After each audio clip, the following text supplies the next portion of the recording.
Hello. Hello everyone. Hi. My name is Lady. I'm back to chat with you a little bit. It's been a few days. I had a short time off, but obviously following what's going on, checking in with what's going on with the president, and still gathering information to bring to you with time. I hope you're all doing well. Today is March 24th. Goodness, the month is over already. Yes, it's March 24th. And bringing to you some updates, bringing to you some new developments, and also updating you on what's going on that already started before. I see that I have a slow connection. I don't know if you're experiencing the same. Let me know. But if it doesn't go quite well, maybe you'll catch up with the video later, or I'll redo it. Okay, diving in. Our president, His Excellency Kyagulanyi Ssentamu, left Uganda, obviously. And obviously with leaving a country like that, you know that Museveni is biting off his head and everybody else's. He is struggling with the fact that Bobiwine escaped or left the country without him knowing. Hence the reason why it makes sense that they have now released, his home is free of military occupation like they did before. In fact, this morning, all of the military and police have left His Excellency Kyagulanyi Ssentamu's home.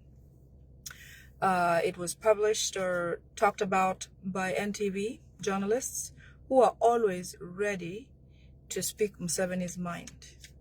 So it's no coincidence that NTV is the one that's there first to report. Thank you, Jonah. Thank you. Jonah says, sorry for the loss of my father-in-law.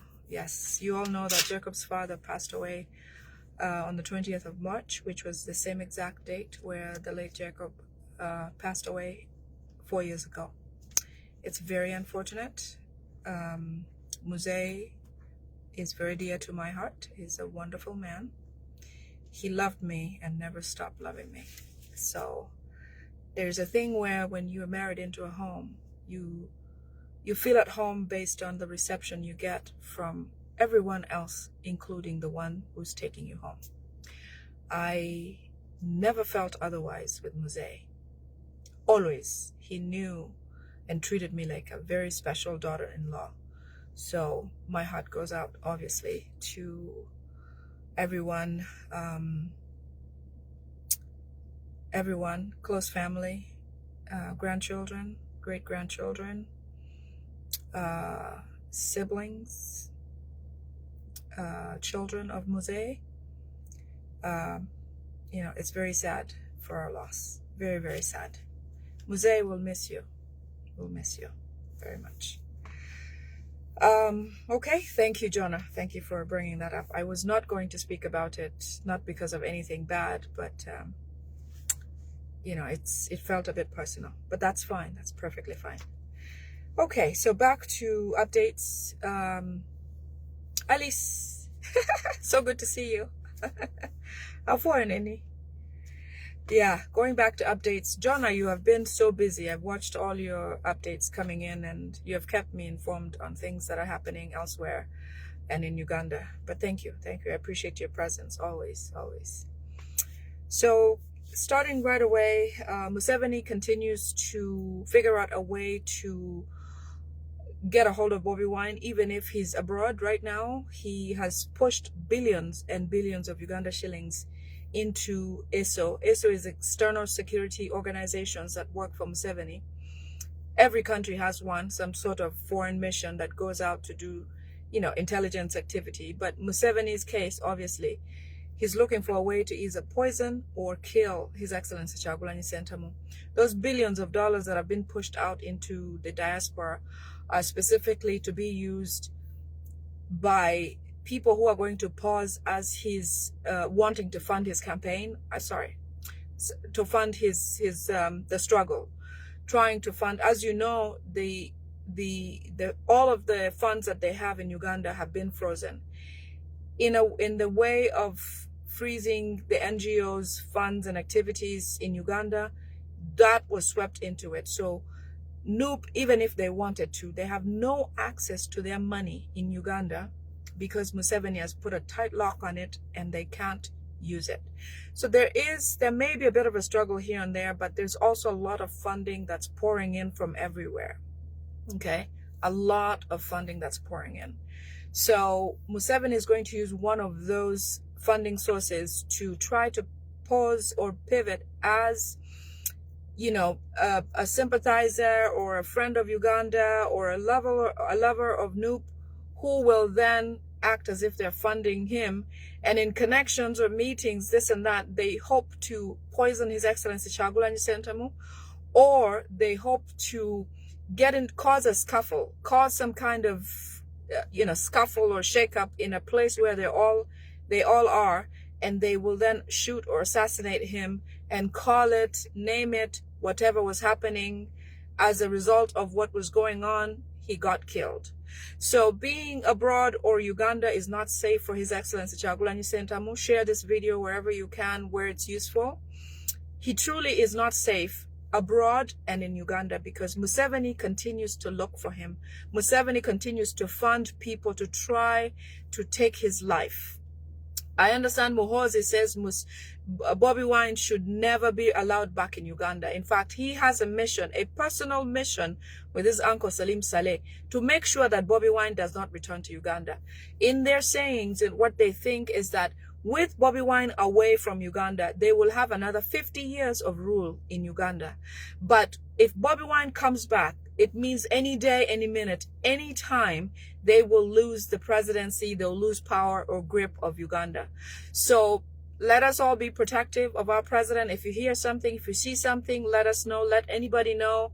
Get the word out, not obviously to invoke fear, but because it's the reality of our circumstances right now, that they are continuously looking to hunt him down. Museveni had not believed that Bobiwine had left the country until he actually sent that video while he was at the airport. He thought that Bobiwine was still in the country. The reason why they kept on guarding his home is because they believed somehow he's in his home, maybe in a bunker, maybe somewhere around the neighborhood, maybe he would return. But all of that was false because, as you know, Museveni's intelligence is one of the worst on the planet. He really doesn't have intelligence, because if Museveni's government had good intelligence, we wouldn't get this good information out of there. But there's a lot of information that leaks out, and purposely because so many Ugandans, okay, even those in service for Museveni, even those MPs that you see walking around, the military, the police, all those public servants of Museveni do not want him in power anymore.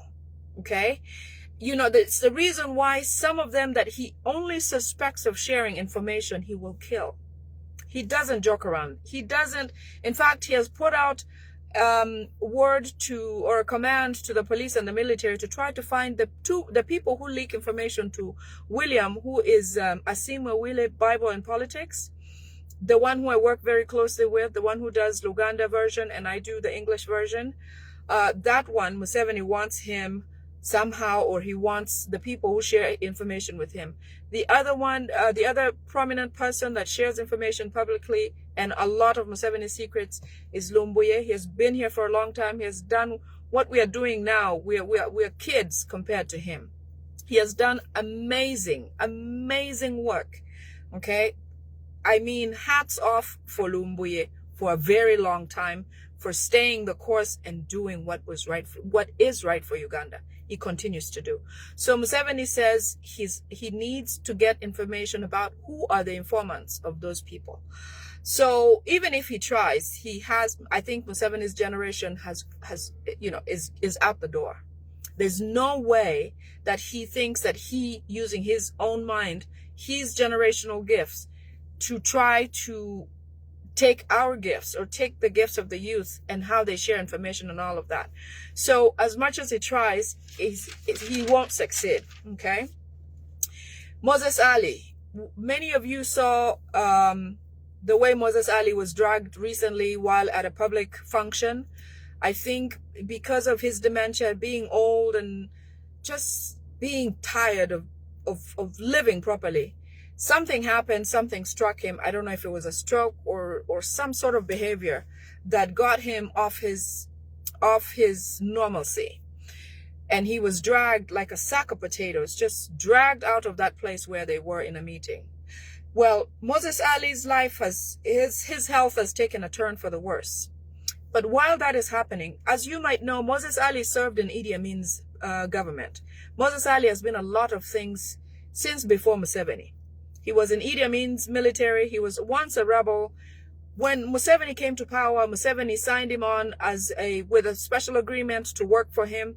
It is no wonder that Moses Ali, up to his deathbed, is still a minister and will still be re-elected by fraud, obviously, but is always going to be in parliament until he's done.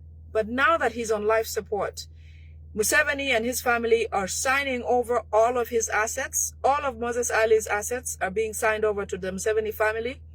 They are taking from the IGG's office and also from ministries of lands and places like that that register property or real estate or land and things like that. They're transferring that as we speak. And when they're done doing everything of that sort, they will pull the plug on Moses Ali.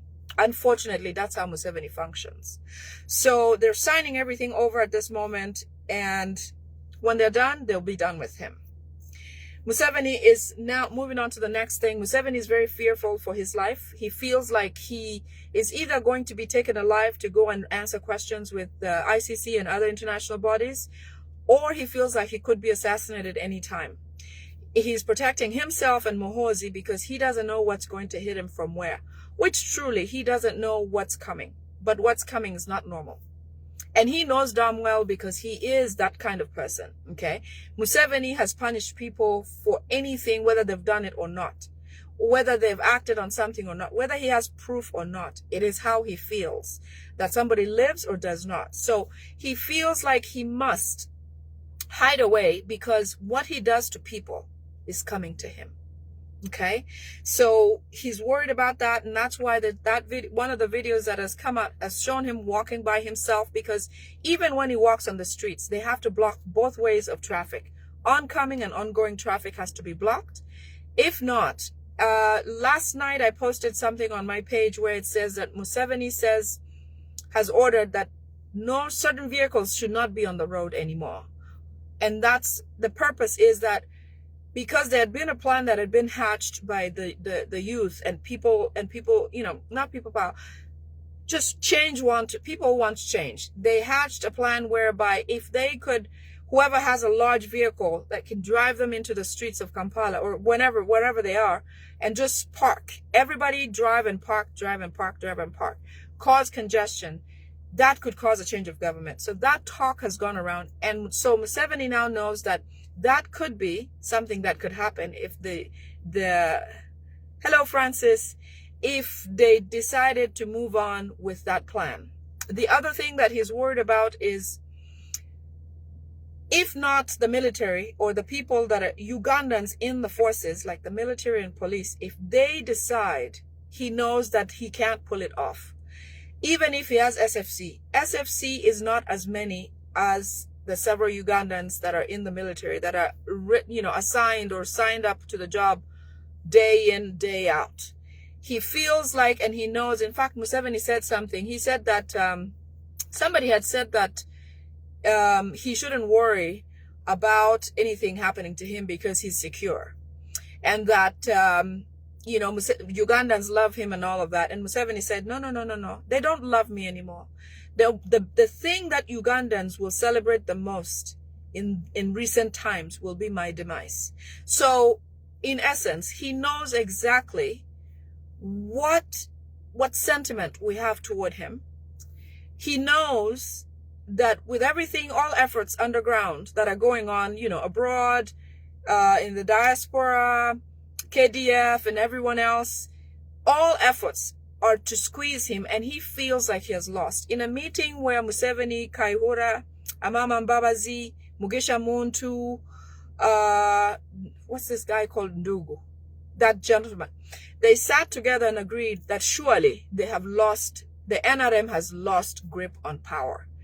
It has lost grip. And then Museveni, and then Amama Mbabazi says, you know, what we need to do now is move away from the NRM movement and try to establish a new opposition that works for us. And Museveni said, you know what? I have tried.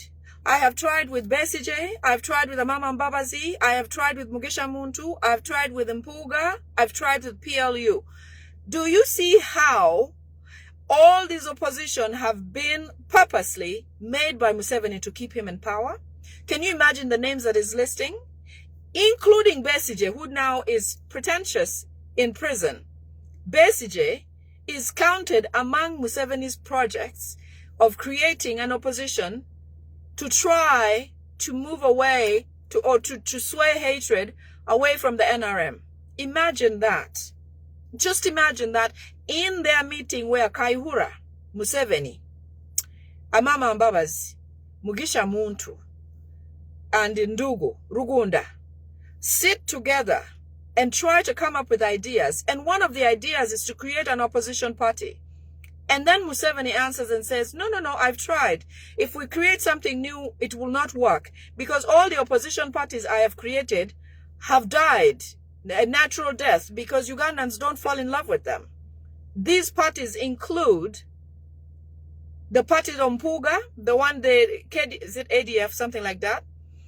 Amama Mbabazi, when he came, Mugisha Muntu is a leader of a party, right?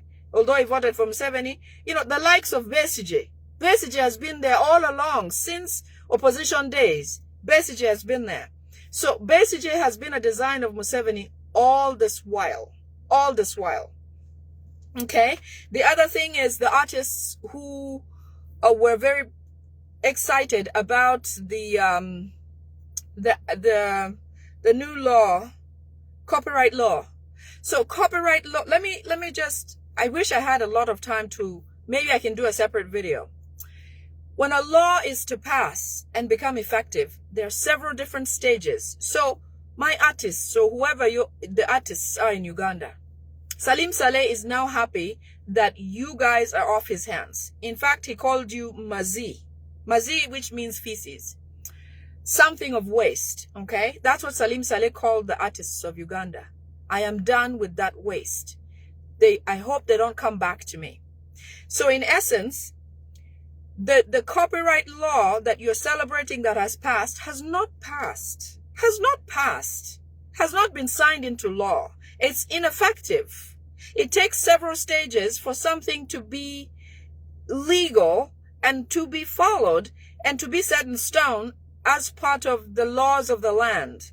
The copyright law has not been signed into law. It has not been gazetted. It has not been signed or passed for the second and third hearing in Parliament.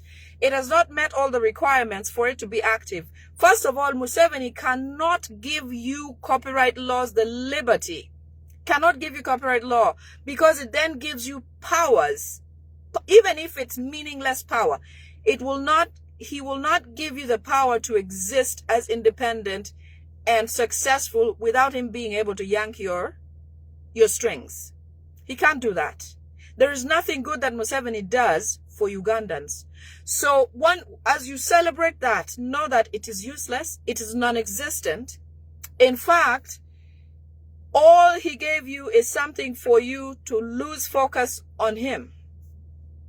Or meaning Salim Saleh, so that you don't have to keep calling him and asking him and this, that, and the other.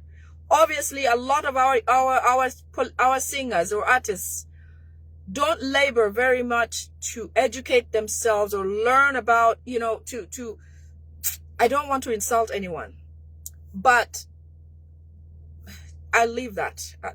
I don't want to insult anyone. Okay. So anyways, let's move on to Muhoozi. He doesn't want Bobiwine back in the country. He says he's going to kill him. But that means That is a reference to all Ugandans, okay? Whatever Muhoozi thinks of Bobiwine, who is born and raised with grandparents, great-grandparents, all buried in Uganda, in the land where he stems from.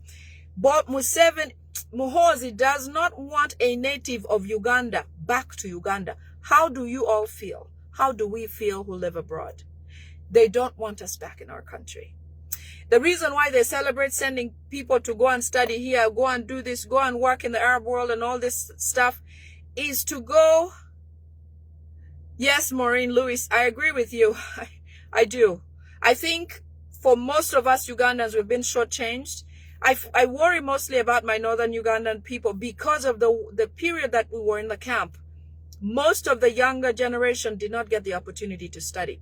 But also, because Ugandans struggle a lot and Museveni's main goal has been to impoverish us, many youth who have resorted to using their talent, somehow the talent becomes sharper than a need to or desire to go through education or go to school.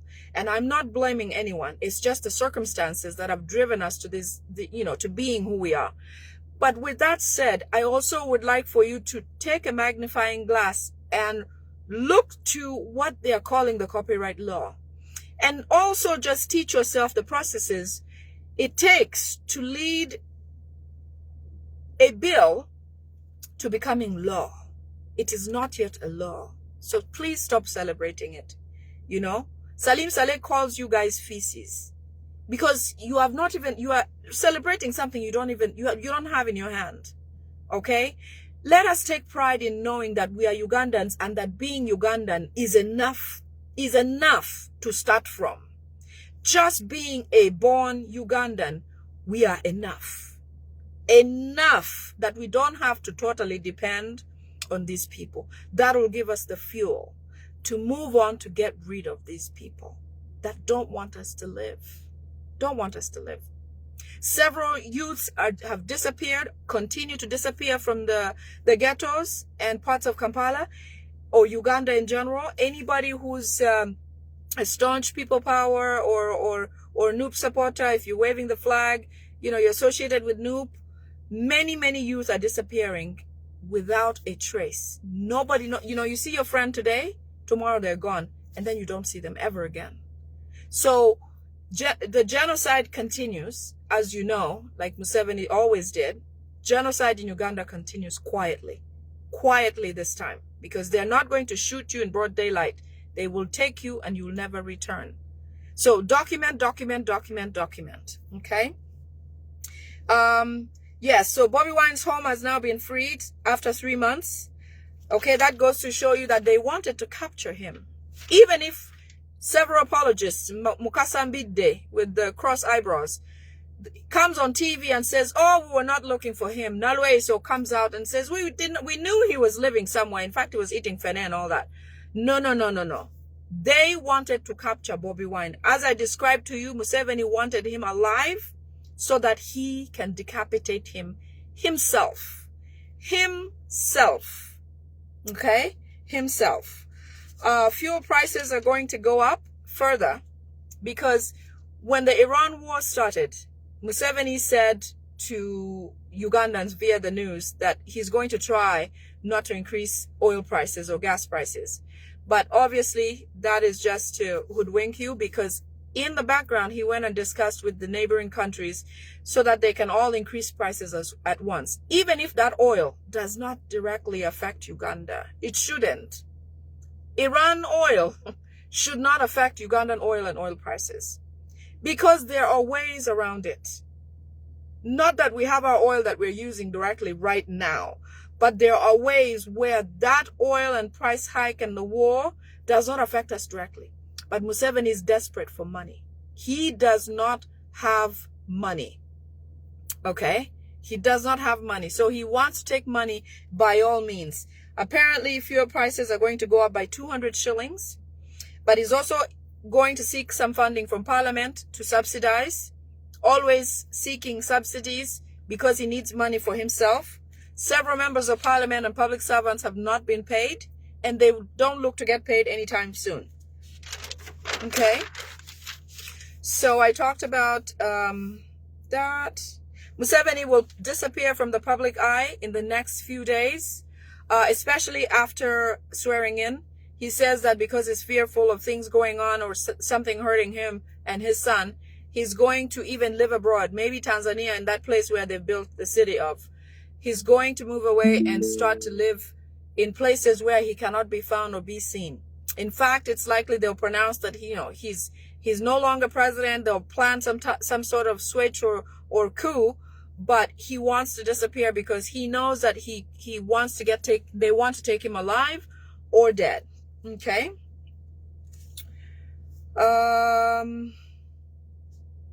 Kasuku. I know that I shouldn't even be talking about this person, but anyways, Kasuku Museveni has requested his daughter Natasha to make sure that she tells Kasuku to start doing his job. With all the money that they've taken, they must do what they were told to do, which includes erasing Bobiwine from the media by bringing in a lot of diversions, a lot of fake news, a lot of nonsensical information to be shared. A lot of other things other than having Bobiwine in the news. Obviously, the things that he's doing abroad that are being recorded, like in a few days is going to be at a conference, at a town hall. All of that, they don't want to be publicized or published in Uganda. So he's trying his best to make sure that the Kasukus light it up and keep up with the nonsense or diversions to keep Bobiwine away from media. Okay. The other thing that they're going to do is to try to cause a lot of poverty among the farmers or traders in especially the central region, because according to Salim Saleh, he says that he has successfully done it in northern Uganda, and also eastern Uganda was successfully done, whereby in eastern Uganda, the farmers, if you notice in several years ago, in fact, I remember experiencing this myself, where farmers were being given fertilizer or hybrid animals instead of the ones that they have, so that they can lose quality of their hide or lose quality of their produce. So in eastern Uganda, what they've done, you remember a lot of sugarcane tea growers in eastern Uganda were doing really, really well. Around Ginger there, you drive through plantations of sugarcane, plantations of tea.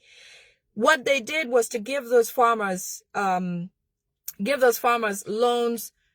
of pesticides. And when they placed those pesticides in the ground, their plants began to suffer. The quality of produce became really poor.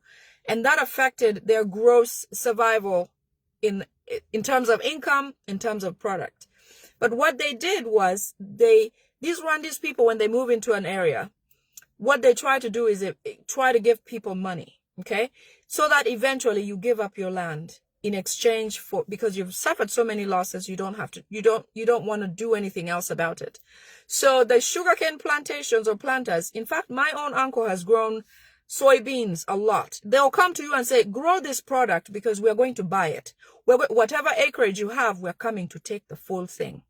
So you start planting, then they'll give you a batch or with a certain price tag, fertilizer, and say, this will make them even do better. They'll give you hybrid seeds. They know that it's not going to produce. Then once you have produced, they will tell you that they're coming to pick it up. You keep in touch. They'll keep checking in to see how you're doing, hoping you are failing.